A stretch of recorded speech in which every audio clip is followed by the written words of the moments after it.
जट ते जट्टी पंजाब की लोक कहानी।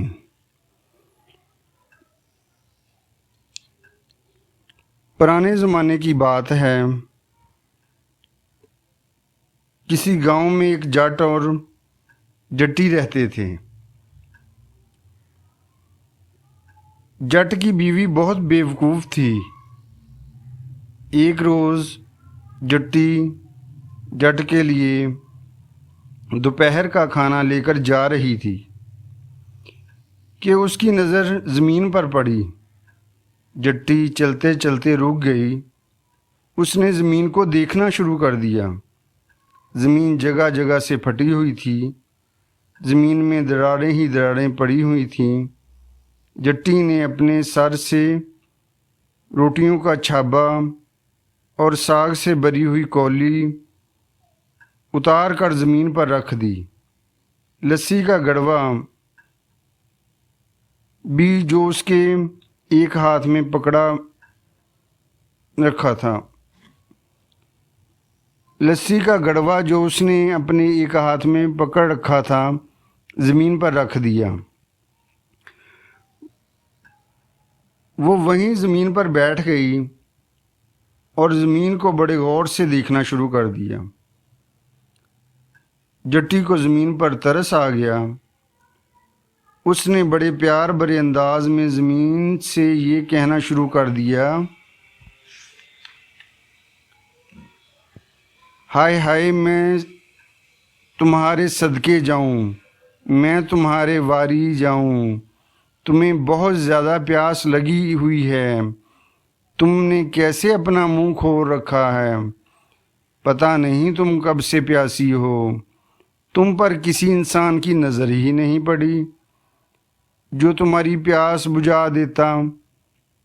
तुम फिक्र ना करो, मैं अभी तुम्हारी प्यास बुझा देती हूँ। फिर जट्टी ने लस्सी से भरा हुआ गड़वा ज़मीन पर गिरा दिया।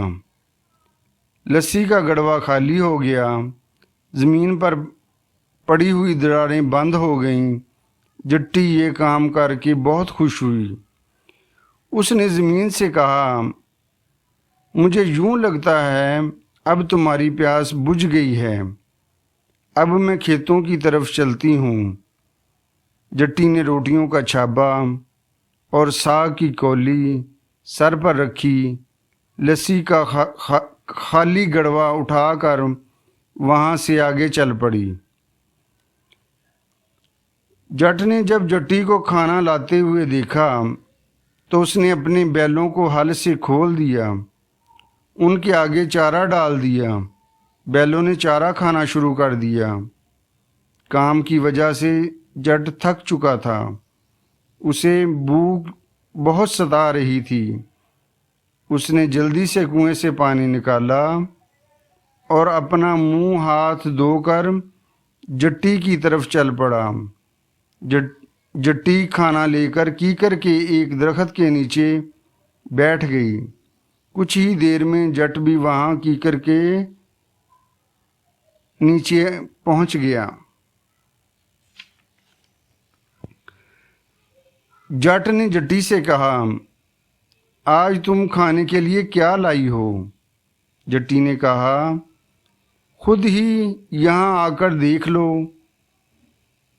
जट्टी ने जट के आगे साग और मक्की की रोटियां रख दीं। जट ने जल्दी से खाना शुरू कर दिया। अभी उसने 2 ही नवाले खाए होंगे कि जट को हिचकी लग गई। जब उसने लस्सी पीने के लिए गड़वा उठाया तो वो खाली था। जट ने जट्टी से पूछा, आज तुम लस्सी क्यों नहीं लाई हो, या खुद रास्ते ही में पी आई हो। जट्टी ने जल्दी से गड़वा उठाया और जट से कहा, मैं अभी आपको कुएं से पानी लाकर देती हूँ। जट्टी गड़वा पानी से भरकर ले आई।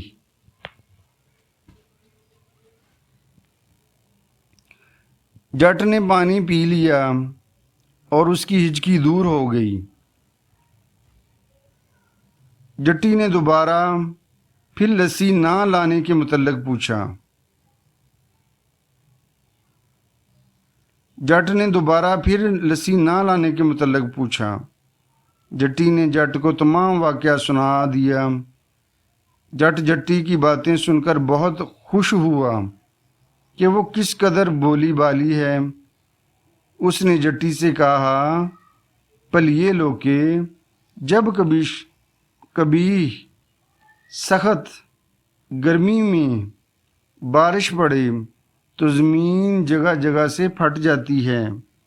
इसी तरह जब कभी बारिश के फ़ौरन बाद धूप निकल आए तब भी ज़मीन जगह जगह से फट जाती है और ज़मीन पर हर तरफ दरारें पड़ जाती हैं। तुम्हें यूं महसूस हुआ जैसे ज़मीन ने मुंह खोल रखा है, उसे प्यास लगी हुई है। तुमने ज़मीन की प्यास बुझाने के लिए लस्सी का पूरा गड़वा बहा दिया। अब तुम कभी ऐसा ना करना। दूसरे रोज़ जट्टी जट के लिए दोपहर का खाना लेकर जा रही थी। जब वो गंदम के खेत की मुंडेर से गुजर रही थी तो अचानक उसकी नज़र गंदम की सब्ज़ बालियों पर पड़ी जो हवा से लहलहा रही थीं, खुशी से रक्स कर रही थीं। जट्टी गंदम के खेत के पास रुक गई। उसने गंदम की हिलती हुई बालियों को देखना शुरू कर दिया। जट्टी को गंदम की इन बालियों पर तरस आ गया। उसने बड़े प्यार भरे अंदाज में कहना शुरू कर दिया, हाय हाय, मैं तुम्हारे सदके जाऊं, मैं तुम पे वारी जाऊं। तुम्हें तो बहुत ठंड लग रही है जिसकी वजह से तुम थर थर कांप रही हो। जट्टी ने अपने सर से दुपट्टा उतारा और उसको फाड़ फाड़ कर गंदम के खेत पर डालना शुरू कर दिया। वो साथ साथ ये भी कह रही थी, हाय हाय कणकां नूं पाला लगदा, हाय हाय कणकां नूं पाला लगदा। जब ये तमाम काम कर चुकी तो उसको बहुत ज़्यादा खुशी हुई कि उसने एक नेक काम किया है। जब जट्टी बगैर दुपट्टे के नंगे सर अपने खेत में जट के पास पहुंची तो जट ने उससे पूछा, आज तुम बगैर दुपट्टे के आ रही हो? तुम्हारा दुपट्टा कहाँ गया है? क्या आज तुम दुपट्टा ओढ़ना तो नहीं भूल गई? जट्टी ने जट को तमाम वाक़या सुनाया। जट जट्टी के बोलपन की ये बात सुनकर बहुत खुश हुआ। फिर उसने अपनी बीवी से कहा, पलिए लोके, गंदम की इन सरसब्ज बालियों को सर्दी नहीं लग रही थी बल्कि वो हवा की वजह से लहलहा रही थी। वो तो हवा में रक्स कर रही थी। हवा और सूरज की रोशनी की वजह से तो गंदम की बालियां परवान चढ़ती हैं और तुमने समझ लिया कि गंदम के खोशों को सर्दी लग रही थी और परवान और परेशान होकर दुपट्टा उन पर डालना शुरू कर दिया। अब तुम्हें पता चल गया है ना, आइंदा कभी ऐसा ना करना। कुछ देर के बाद किसान खाना खाने से फारिग हो गया। जट ने जट्टी से कहा कि कल दोपहर को तुम रोटी के साथ गुड़ लेकर आना। मेरा गुड़ के साथ रोटी खाने को बहुत जी करता है। जट्टी ने कहा, बहुत अच्छा। तीसरे रोज़ जट्टी कोठी में से गुड़ निकालने लगी। जब उसने गुड़ में लगी हुई खिड़की को खोला तो उसके कब्ज़ों में से ची ची की आवाज़ आई। जट्टी ने कहा, हाय हाय, मैं सदके जाऊं, मैं तुम पे वारी जाऊं। अच्छा, तो आज तुम भी मेरे साथ खेत में जाना चाहती हो? मैं ज़रूर तुम्हें खेत में लेकर जाऊंगी। तुम क्यों रो रही हो? जट्टी ने गुड़ निकालने के बाद खिड़की को वहां से उखाड़ लिया। जट्टी ने खेत के लिए दोपहर का खाना तैयार किया। खाना लेकर जाने लगी तो उसने खिड़की को अपने सर पर रख लिया। खिड़की के ऊपर रोटियों का छाबा और गुड़ की 2-3 डलियां भी रख लीं। अपने एक हाथ में लस्सी का गड़वा पकड़ लिया और खेत की तरफ चल पड़ी। कुछ देर के बाद जट्टी अपने खेत में पहुंच गई। जट ने जब जट्टी को यूं आते देखा कि उसके सर पर खिड़की भी रखी हुई है तो उसने पूछा, पलिए लोके, ये खिड़की अपने साथ क्यों लाई हो? क्या यहाँ खेत में मुर्गियों का खुड्डा बनाने का ख्याल है? जट्टी ने जट को बताया कि किस तरह। जब वो गुड़ निकालने लगी तो इस खिड़की ने चीं चीं करना शुरू कर दिया। जब जट्टी की बात सुनकर बहुत खुश हुआ। जट को बहुत भूख लगी हुई थी। उसने गुड़ के साथ रोटी खाना शुरू कर दी। जब जट खाने से फारग हुआ तो उसने जट्टी से कहा, पलिए लोके, जब खिड़की को काफ़ी अरसे तक खोला ना जाए तो लोहे के कब्ज़ों को हवा की वजह से जंग लग जाता है, और जब लकड़ी खुश्क हो जाए तो भी खिड़की को खोला जाए तो इसी तरह की चीं चीं की आवाज़ पैदा होती है, जिसका तुमने ये मतलब निकाल लिया कि खिड़की तुमसे कह रही है मैंने भी खेत में जाना है और तुम उसे वहाँ से उखाड़ कर ले आई हो। जट ने जट्टी से कहा, तुम तो बहुत ही नादान और कम अकल हो। तुम्हारे जैसी औरतों ने तो अपने अपने घर थमे हुए हैं।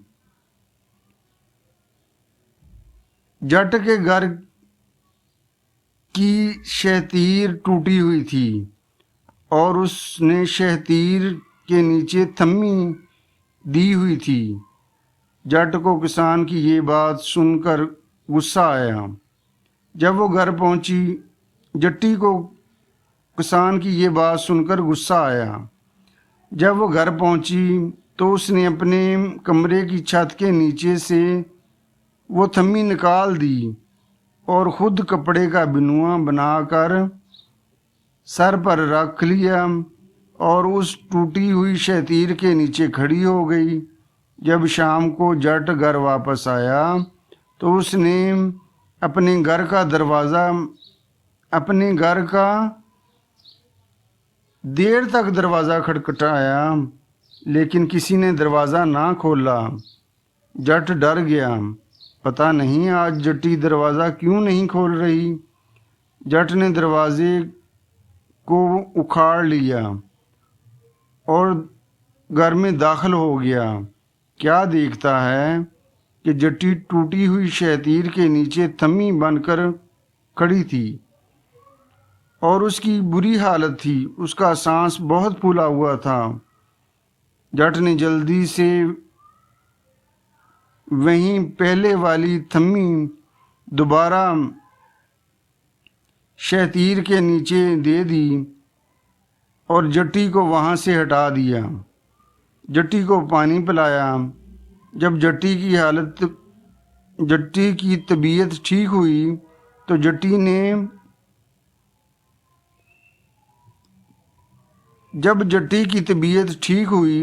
तो जट ने जट्टी से शहतीर के नीचे थम्मी बनकर खड़ी होने की वजह पूछी। जट्टी ने जवाब दिया, तुमने खुद ही तो कहा था कि तुम्हारे जैसी औरतों ने अपने घर थमे हुए हैं, इसलिए आज मैंने भी घर को थमा हुआ था। ये सुनकर जट ने अपना सर पीट लिया। अगले रोज़ जब जट घर से अपने बैलों को लेकर खेत की तरफ जाने लगा तो उसने जट्टी से कहा, पलिए लोके, आज दोपहर को मेरे लिए मसूर की दाल पका कर लाना, मैं जी भर कर खाऊंगा। जट्टी ने कहा, जी अच्छा। जट बैलों को हाँकता हुआ खेतों की तरफ चल पड़ा। जट के घर मसूर की दाल बहुत ज़्यादा मौजूद थी। जट्टी ने पूछा कि पता नहीं जट जी भरकर कितनी मसूर की दाल खाएगा। कुछ देर पूछने के बाद जट्टी अपने गांव के एक नाई की दुकान पर चली गई और नाई को अपने यहाँ मसूर की दाल की देगें पकाने की दावत दे दी। नाई ने जट्टी से कहा, बहन जी, मैं अभी खाली देगें और अपने शागिर्दों को लेकर आता हूँ। नाई ने एक देग अपने शागिर्द के सर पर रखी और जट्टी के घर आ गया। नाई ने मसूर की दाल मांगी। जट्टी ने अंदर कमरे से लाकर दे दी। फिर नाई ने प्याज, अदरक, लहसुन, टमाटर और गरम मसाला वगैरह मांगा। जट्टी ने वो भी लाकर दे दिए। नाई और उसके शागिर्द अपने अपने कामों में मसरूफ़ हो गए।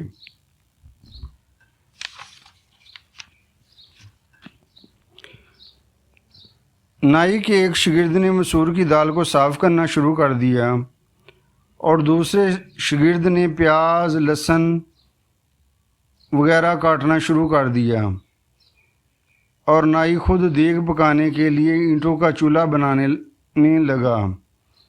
जब तमाम चीज़ें तैयार हो गईं तो नाई ने देग पकाना शुरू कर दी। इधर दोपहर का वक़्त भी हो गया। किसान अपने खेतों में खाने का इंतज़ार कर रहा था कि कब जट्टी उसके लिए मसूर की दाल लेकर आए। जब काफ़ी देर हो गई, जट्टी खेत में ना पहुंची क्योंकि वो अभी मसूर की दाल की देग पक रही थी। जट खुद ही अपने घर वापस आ गया। वो ये देखकर हैरान रह गया कि उसके घर देग पक रही है। जट ने जट्टी से पूछा। जट्टी ने बताया, ये मसूर की दाल की देग पक रही है। देग अभी पककर तैयार नहीं हुई, इसलिए आज मैं दोपहर का खाना वक्त पर नहीं ला सकी, क्योंकि तुमने खुद ही कहा था कि आज मैं मसूर की दाल जी भर कर खाऊंगा, इसलिए मैंने देग पकवाई है। किसान ने जट्टी से कहा, क्या मैं इतनी ज़्यादा मसूर की दाल खा लूँगा? जट ने नाई को मज़ीद देगें पकाने से मना कर दिया और जब मसूर की दाल पक गई तो कुछ दाल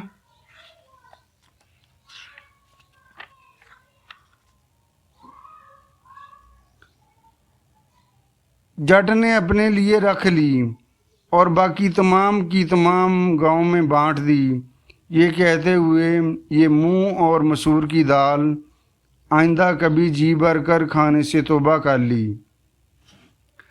जब अगले रोज़ जट के लिए दोपहर का खाना लेकर जा रही थी, एक खेत में से उसका गुज़र हुआ जिसमें कोई फसल नहीं उगी हुई थी। तो रास्ते में जट्टी को सोने की एक ईंट पड़ी हुई मिल गई। ईंट को देखकर वो बाग बाग हो गई। उसने ईंट उठा कर अपनी चादर के एक कोने से बांध ली और खाना लेकर जट के पास खेत में पहुंच गई। किसान ने जट ने जट्टी को आते हुए देखा तो उसने अपना काम ख़त्म कर दिया और फिर कुएं से मुंह हाथ धोकर जट्टी के पास आ गया। जट्टी ने जट को खाना दिया। उसने पूछा, आज तुम खाने के लिए क्या लाई हो? जट्टी ने कहा, मैं तुम्हारे लिए देसी घी की चूरी बनाकर लाई हूँ। जट बहुत खुश हुआ। जब जट चूरी खा चुका तो जट्टी ने अपनी चादर के कोने से खोलकर वो ईंट उसे दिखाई। जट ने ऐसी सोने की ईंट पहले कभी ना देखी थी। उसकी आंखें फटी की फटी रह गईं। वो बहुत खुश हुआ। उसने बीवी से कहा, इस ईंट को संभाल कर रखना, अब हम बहुत ज़्यादा अमीर हो जाएंगे। और साथ ही साथ जट्टी से ये भी कह दिया कि तुम्हारी जैसी औरतों ने अपने घरों को बहुत ज़्यादा सजा रखा है और उन्होंने अपने घरों की छतों के साथ रंग बिरंगे लकड़ी के लाटू लटकाए हुए हैं, लेकिन तुम्हें तो अकल ही नहीं है। कभी घर को सजाने पर भी तवज्जो दे लिया करो। जट्टी रोटियों का खाली छाबा और लस्सी का खाली गड़वा उठाकर वापस अपने घर आ गई। उसने सोने की ईंट को संभाल कर गंदम वाली कोठरी में रख दिया। अगले रोज़ सुबह सवेरे ही एक सब्जी फरोश छाबड़ी में बैंगन रख कर बेच रहा था। जट्टी ने जब उस छाबड़ी वाले की आवाज़ सुनी तो उसे ठहरने को कहा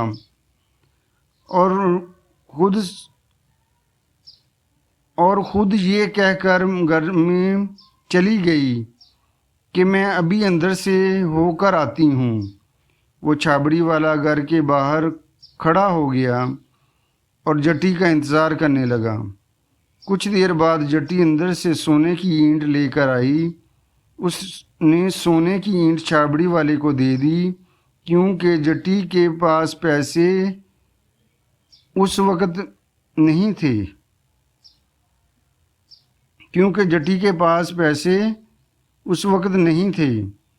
जट्टी ने छाबड़ी वाले से कहा, भाई इस सोने की ईंट के जितने बैंगन आते हैं दे दो।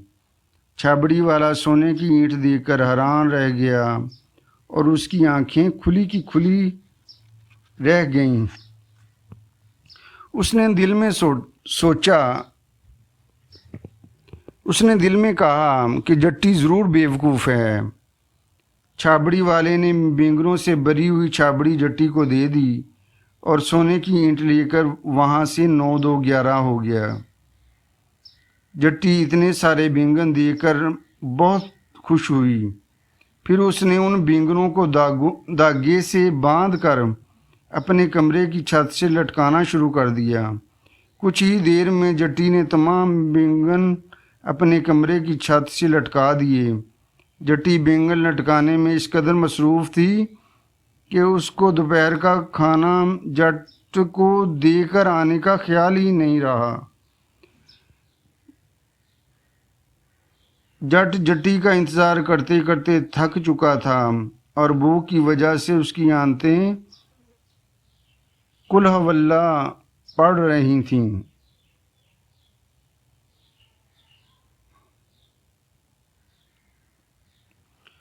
उसने खुद ही घर जाने का फैसला कर लिया।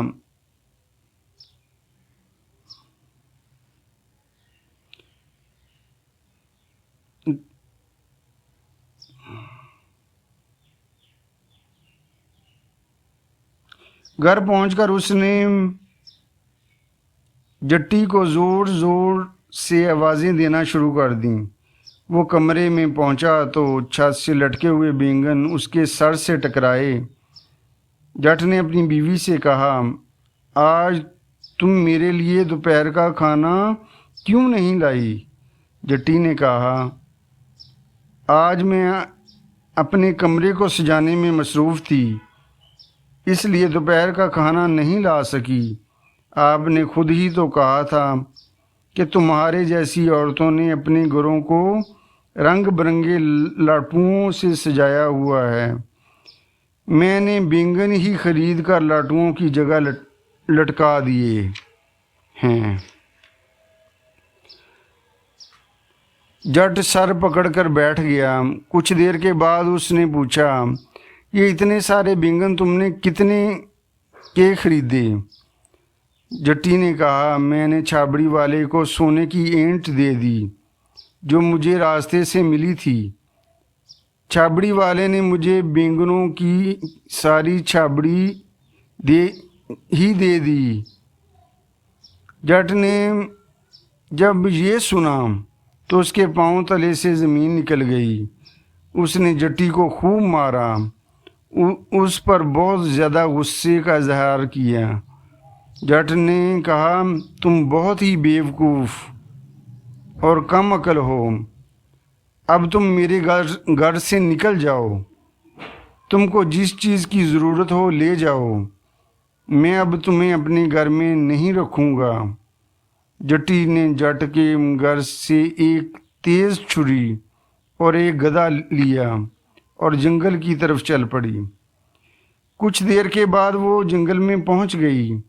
अब सूरज गुरूब हो रहा था और शाम का वक्त हो रहा था।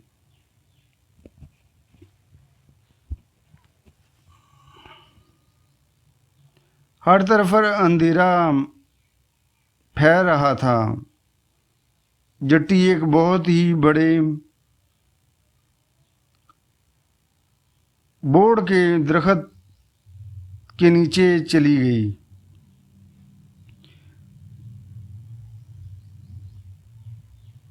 वहां जाकर उसने छुरी से अपने गधे की गर्दन काट दी। गधे की खाल उतारकर उसमें पत्थर की बड़ी बड़ी कैंकरें बनना शुरू कर दी।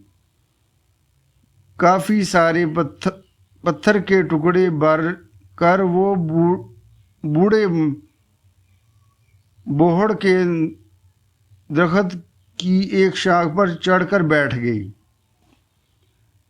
अंधेरा गहरा हो रहा था। जट्टी को डर लगने लगा।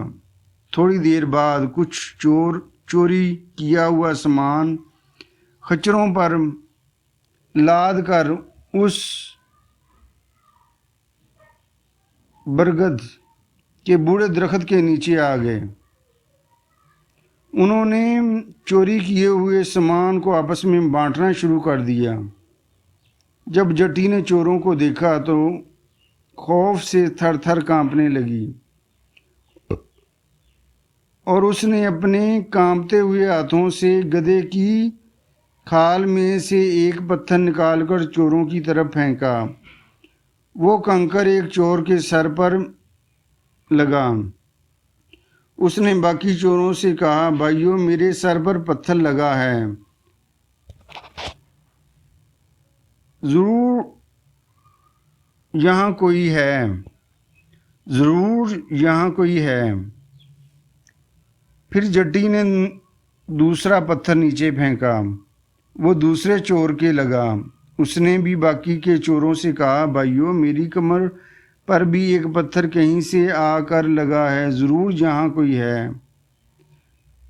कुछ देर के बाद जट्टी ने बहुत सारे पत्थर नीचे फेंके जो उन सब चोरों के जिस्मों पर लगे। तो उन्होंने कहा, ज़रूर यहाँ कोई भूत है, हमें यहाँ से भागना चाहिए और अपनी जान बचानी चाहिए। उन्होंने चोरी किया हुआ माल और वो खच्चर वहीं छोड़े और वहाँ से भूत भूत कहते हुए सर पर पाँव रखकर भाग खड़े हुए। उन्होंने पीछे मुड़कर ना देखा और यूं गायब हो गए जैसे गधे के सर से सींग। जट्टी बरगद के दरख्त से नीचे उतरी।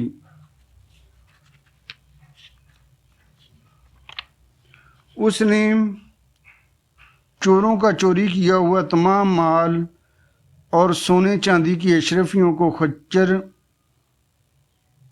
खच्चरों पर लादा और खच्चरों को लेकर अपने घर आ गई। चांदनी में उसे सब नजर आ रहा था। जट्टी तमाम माल लेकर अपने घर जट के पास आ गई। जट्टी ने दरवाज़ा खटखटाया। जट ने कहा, कौन? जट्टी ने कहा, जट्टा जल्दी से दरवाज़ा खोल दो, ये देखो मैं क्या लेकर आई हूँ। जट ने फौरन दरवाज़ा खोला। जट ने जब सोने चांदी से लदे हुए खच्चर देखे तो वो बेहद खुश हुआ। उसने अपनी बीवी को वापस अपने यहाँ रख लिया और उसे माफ़ कर दिया। फिर जट और जट्टी हंसी खुशी ज़िंदगी गुजारने लगे।